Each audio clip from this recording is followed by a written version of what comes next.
Tonight's presentation, the main presentation is going to be presented by Reverend Diane Stark, who is very much a fascinating lady, someone that I've known since 2008.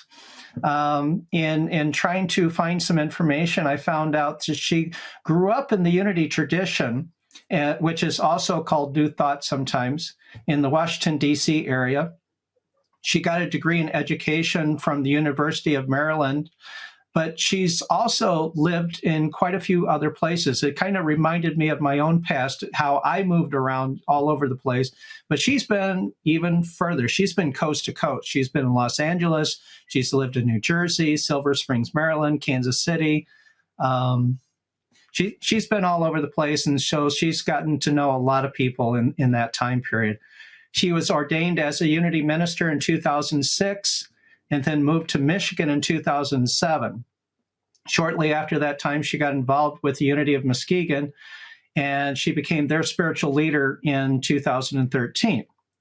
As I just mentioned, I found out about her. I met her at a workshop that I was doing in 2008. And since that time, I have seen her tackle so many different learning experiences. I mean, she's gone through the Coptic courses, obviously, and she's gone through so many different things.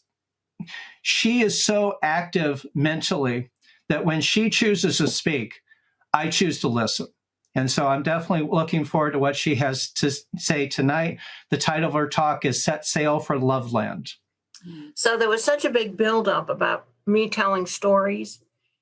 And this topic, Set Sail for Loveland, I'm talking about the future, creating a new future. So there really isn't a story that I can summon up that applies to, that illustrates the future, because it hasn't happened yet. So so I just dumped one in on top. Okay, so I'm just going to tell you a story that. I've told this story to, ministers, and they say, oh, I'm going to use that because it illustrates a lot about prosperity and the principles of non-resistance and whatever. So, in all those times that I switched locations, I spent my money on, as Alan says, educational programs for myself and my children, and I never really accumulated any net worth. And then I find myself ordained, living in Western Michigan, and the church is in this little neighborhood and in Muskegon. And so I decided, well, I'd like to live in a little house near the church so I can walk there and unlock the doors when people want to use it, make sure the heat's adjusted, and not have to drive across town from where I was staying. So I kept an eye on the houses that were for sale. And one house came up for sale down the street, and it was, it had a foundation that was built in the 1700s, so too old. And then there was a house across the street that looked pretty nice, but the back had a pool and all kinds of embellishments, and it was worth several $100,000, so that was out of my price range. But then this house came available on the corner across the street from the church that was under $60,000. And I thought, well, if I could pay the mortgage payments on that big of a mortgage, if I can qualify. But no, I could only qualify for half that amount, 30. So then I went around thinking, well, maybe I can get someone to co-sign with me, someone in my family or someone in my girlfriend's family who plans to retire and share the house with me later on. So finally, another thing worked out, and I called the realtor and I said, just take my name off the list of people who want the house. I'm not going to be able to swing the deal.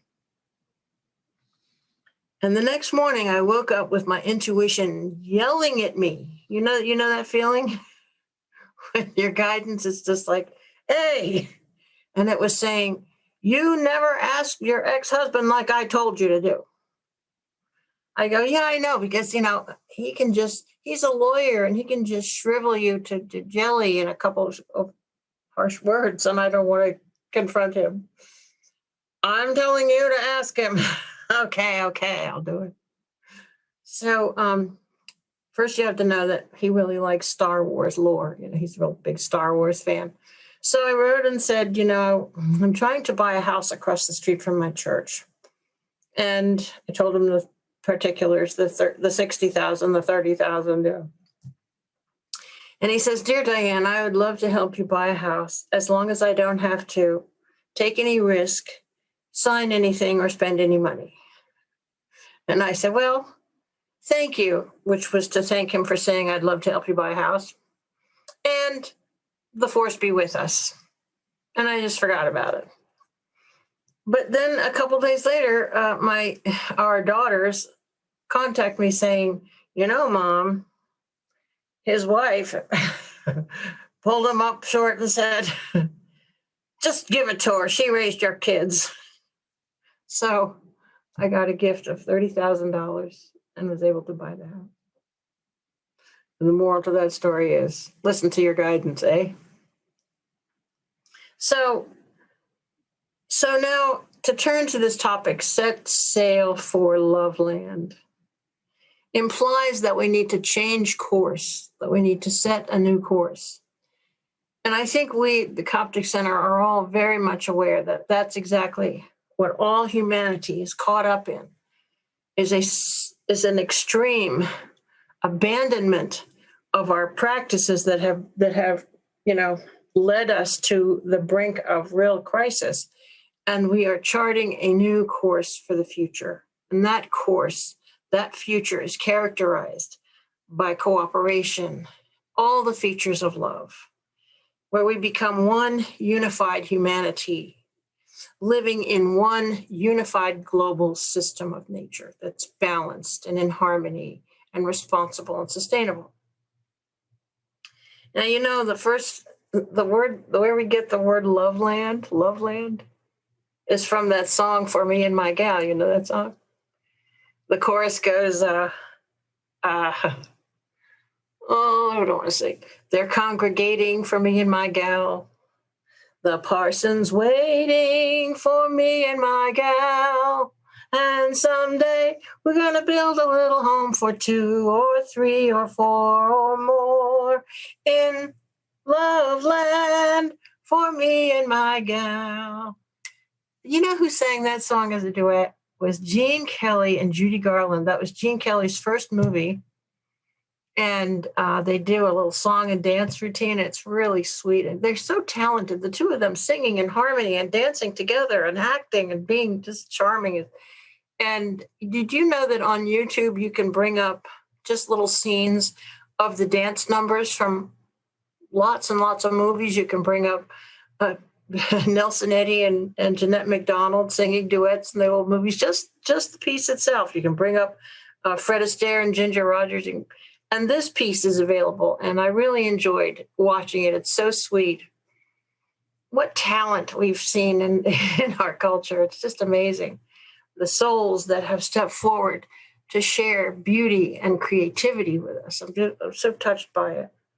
So here's where we get this word Loveland. Loveland. And to think that we want to chart our course and engage our imaginations and hold a vision that is characterized by a unified field of consciousness that is anchored in love, that is filled with the divine awareness of God. So actually, when you think of how we need to change direction, that song by John Lennon seems like a prophecy when you really listen to it. It's in our Coptic hymnal, our Coptic songbook, I should say. And I just want to visit those words with you for a second. John Lennon's song, Imagine. Imagine there's no heaven. It's easy if you try. No hell below us, above us only sky. Imagine all the people living for today. Imagine there's no countries. It isn't hard to do. Nothing to kill or die for, and no religion, too. Imagine all the people living life in peace. You may say I'm a dreamer, but I'm not the only one. I hope someday you'll join us and the world will be one. Imagine no possessions. I wonder if you can. No need for greed or hunger, a brotherhood of man. Imagine all the people sharing all the world. You may say I'm a dreamer, but I'm not the only one. I hope someday you'll join us and the world will live as one. I think that gets us way out in front, way ahead of where we find ourselves right now. And I think that it's an inspired song. You know, if aliens were to visit our planet and observe that we drop bombs, that we blow up things on the earth and desecrate the earth, I think they would be totally confounded. Why would you desecrate your own planet? Don't you realize that it's all one unified system, one unified environment, one balanced natural ecological system? So why would you bomb yourself? It doesn't make any sense. But when we wake up, when we really identify and internalize that we are one humanity living on one environment that is a system that is beautifully balanced, we'll be incapable of continuing in that path.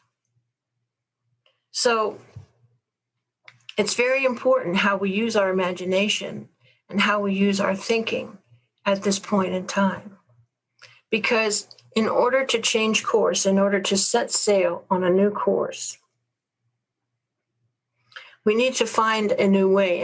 And I've been thinking about this, and I've been putting together a sort of a strategy that I call the way out. And I'm naming some things, and I'm creating maybe a website and some blogs. And it's the way out with a capital T, a capital W, and a capital O, the way out.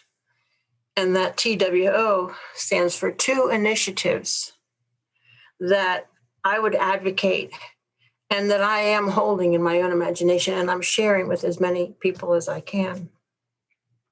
So those initiatives that I think would give us the traction to actually change course and actually move in a new direction and find a way out of the, it's kind of like we're, because of our consumerist practices, because of our economic beliefs, because of our traditions and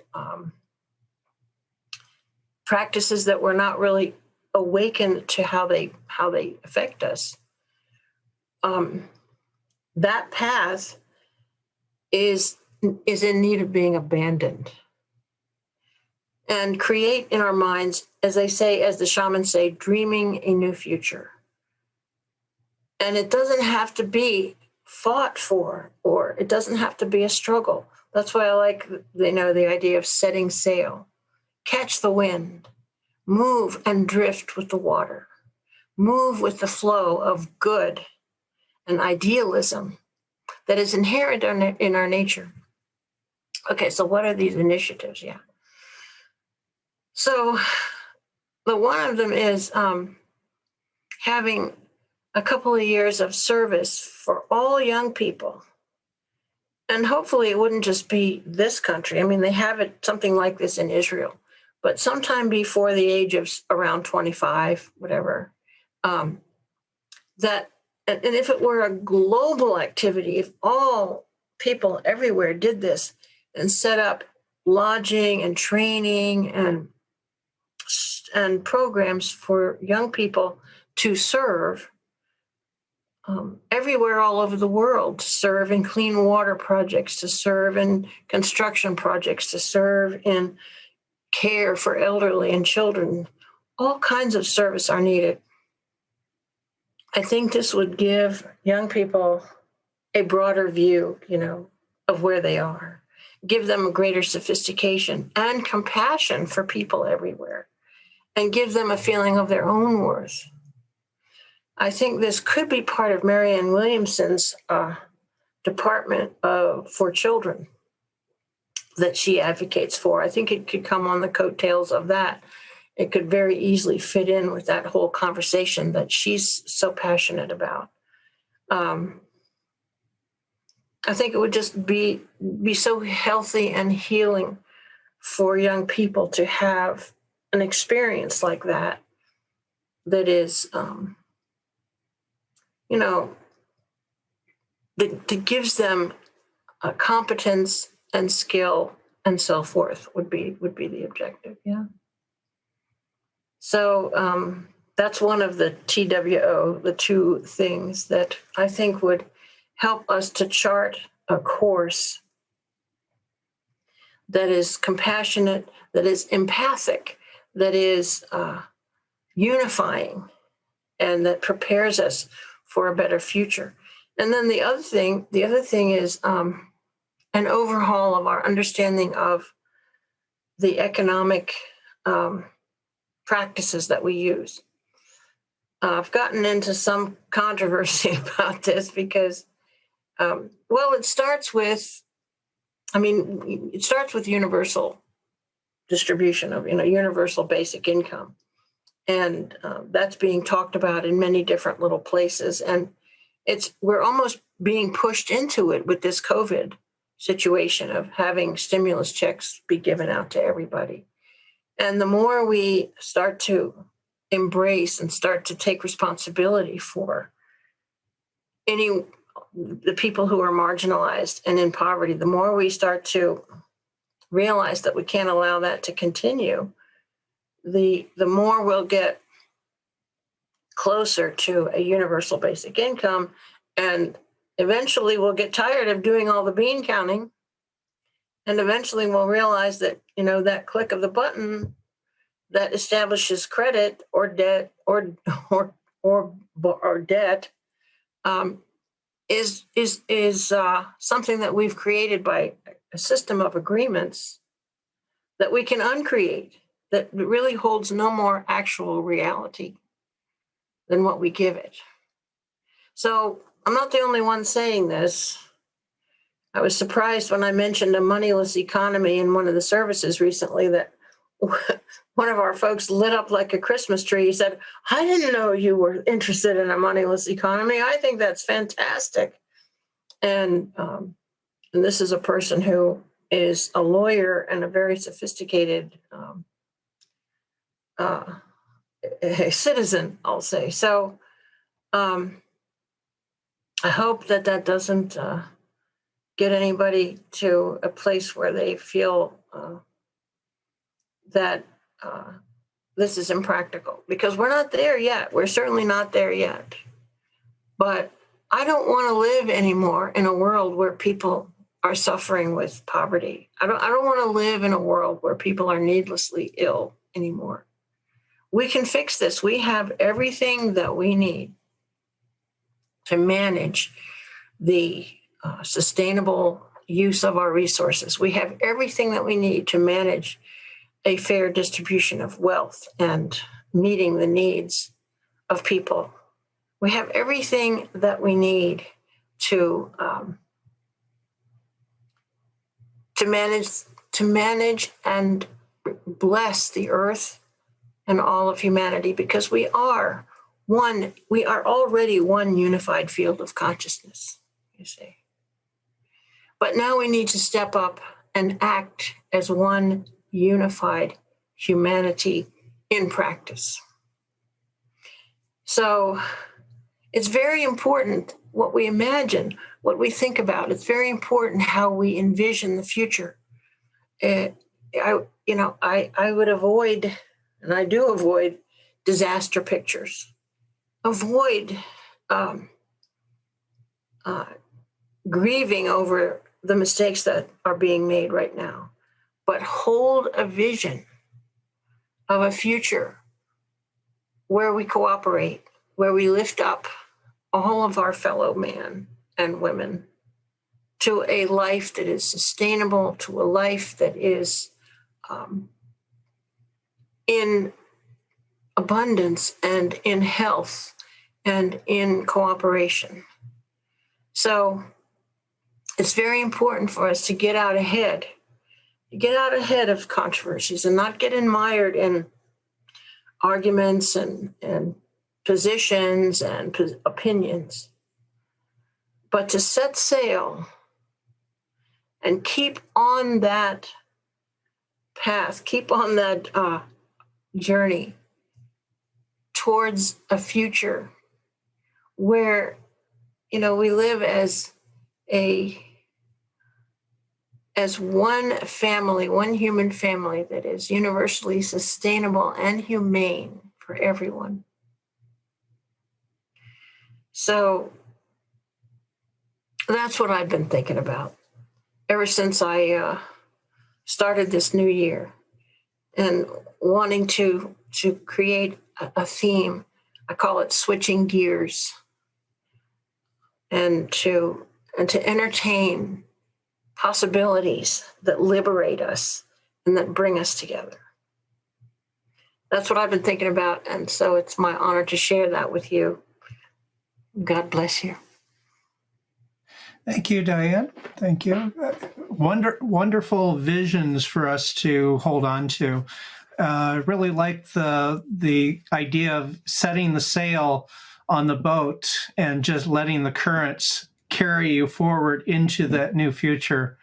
I think a lot of us get into this mindset that we have to push the boat forward, and that if we didn't actually force it to go somewhere, it would just stay in one spot or would head off the cliffs or something like that. And so I really like that that vision that you're talking about. Thank you. And I definitely 100% support the initiatives that you're describing there. I think if we all focus on this idea of a cooperative humanity, people helping each other out, and focus on that vision like we were doing with the affirmation earlier tonight, then we can help make it happen even faster.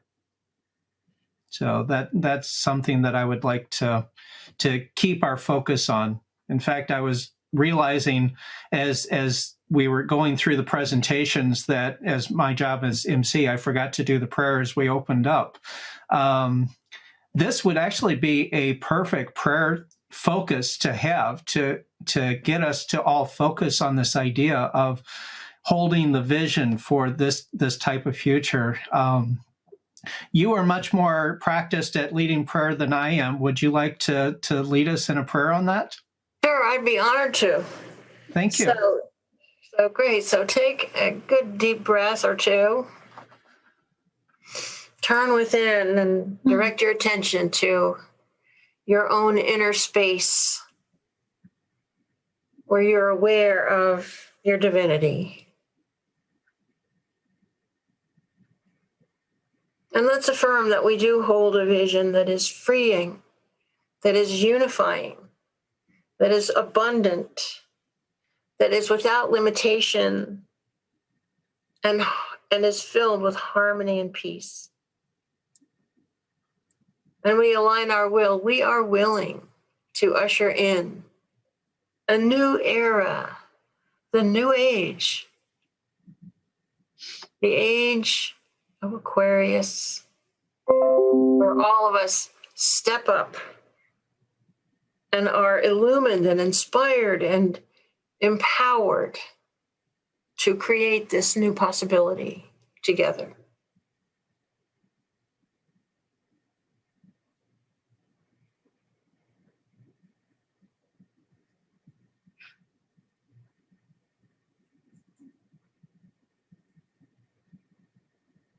And so it is, and so we let it be.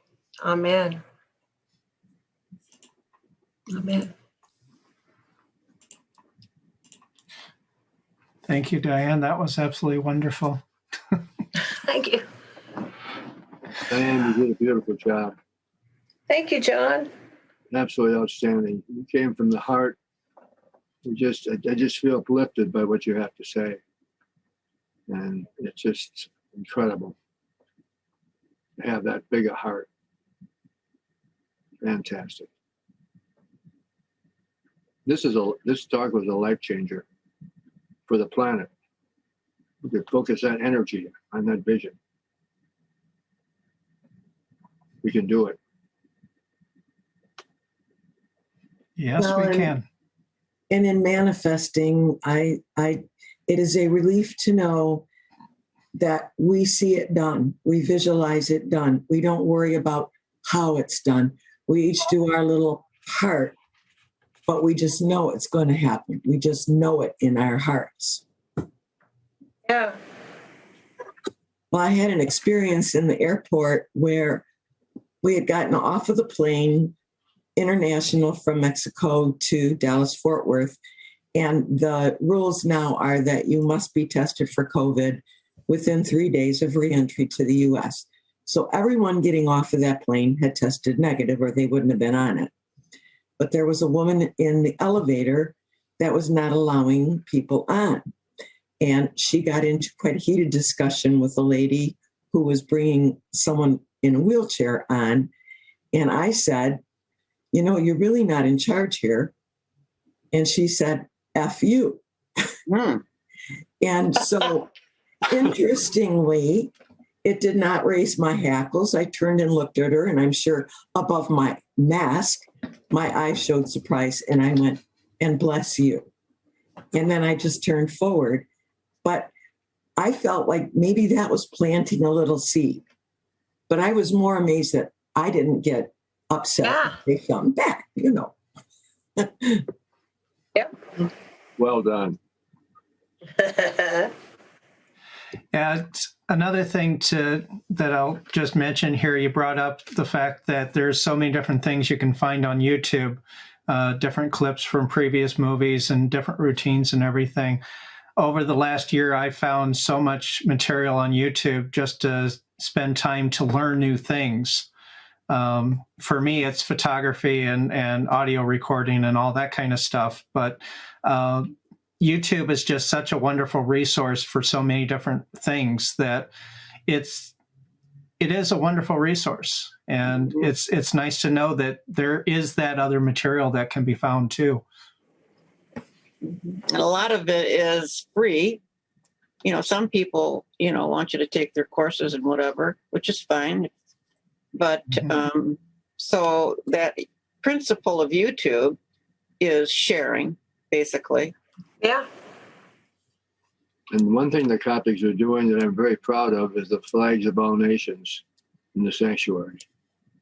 We are already putting those flags out there. Inequality, going back to all men are created equal, the Declaration of Independence, and just visualizing all these countries and say it.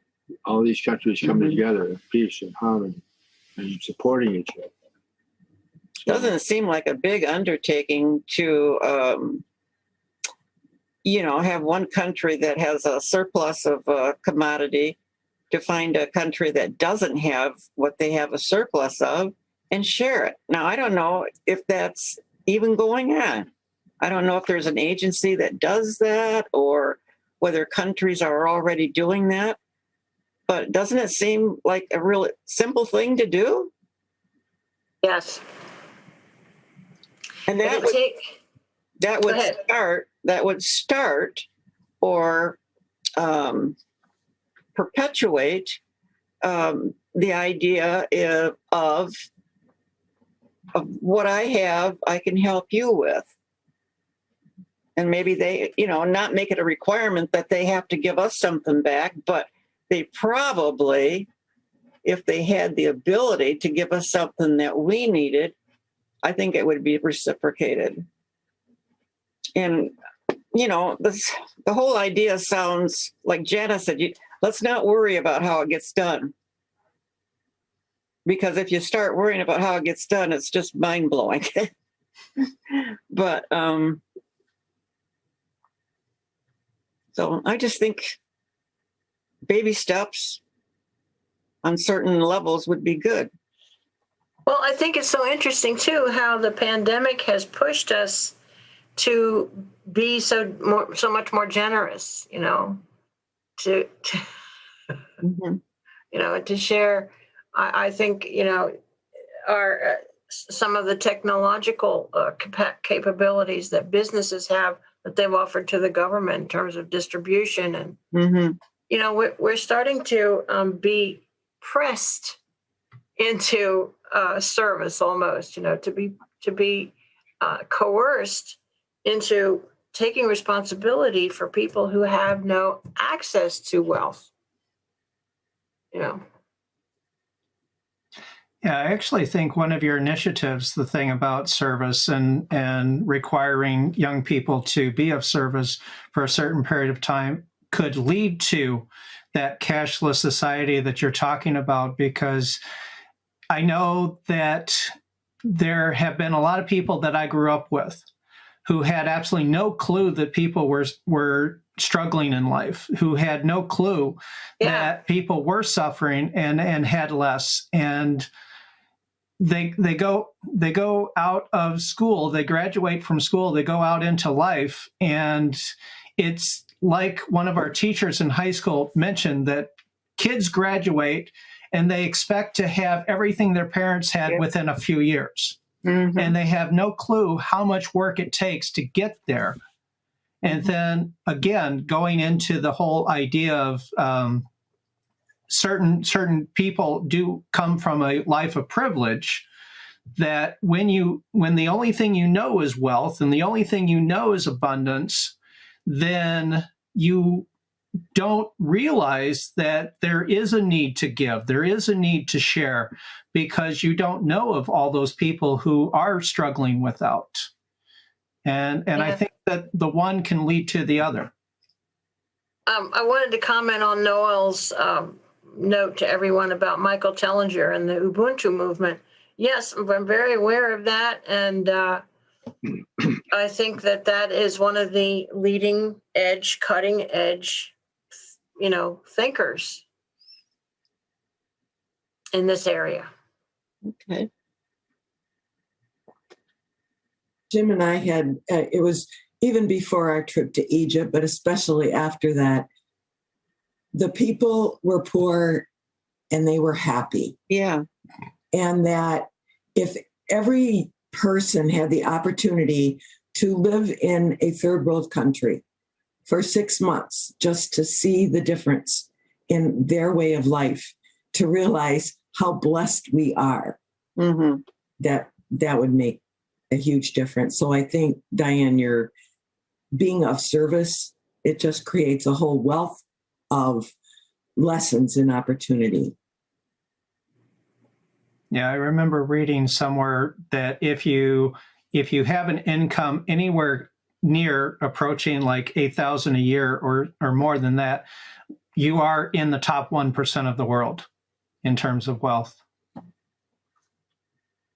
Did you say 1,000, 1,000, or 8,000? 8,000. I think it's around 8,000. I can't remember the exact number, but I think if you earn at least 8,000 a year, you're in the top 1%. It's just unimaginable, really. My mind is drawing a blank right now. What is that federal program where we send people to other countries to help them out? Well, Is that Peace Corps? Peace Corps, yes. There is VISTA, Volunteers in Service to America, and that's by, you know, you have to apply to get in, and you have to have excellent references. Well, that just reminds me, you know, one of the greatest service organizations in the world is the Salvation Army. And those people, the ones that run it, you know, live very meagerly. I mean, they're on a very small salary. They don't have much. It's total service in their whole way of ministry. I think it's phenomenal. But it's also evangelical, isn't it? Yes. I think that they promote the teachings of Jesus. Oh, yes. Yes. Mm-hmm. Mm-hmm. Not everyone's going to want to work with an evangelical group, though. So we do need one that's more Right. flexible. They will, they will. It's definitely a Christian organization. But it's an opportunity to serve. Okay. Well, there's the Red Cross too, which is all volunteer. Mm-hmm. And it is the largest volunteer organization in the world. Accomplishes amazing things. Mm-hmm. They're always there when there's a disaster. Amazing. Why don't they get enough press? Because good things don't get press. Yeah. I do believe there's some school programs that require so many hours of volunteer time in order to graduate. Hmm. I didn't know that. Of course, I think Diane did mention that this whole COVID thing has created an environment in which people are finding ways to serve other people, even without being a part of an organization. And I think that's one of the lessons that I keep hearing over and over again with the Coptics, is that we can be of service just by being of service. We don't necessarily have to be part of an organization. No. We can just help one person at a time. Exactly. Exactly. If we all helped one person at a time, think Yep. about it. Think about it. Mm-hmm.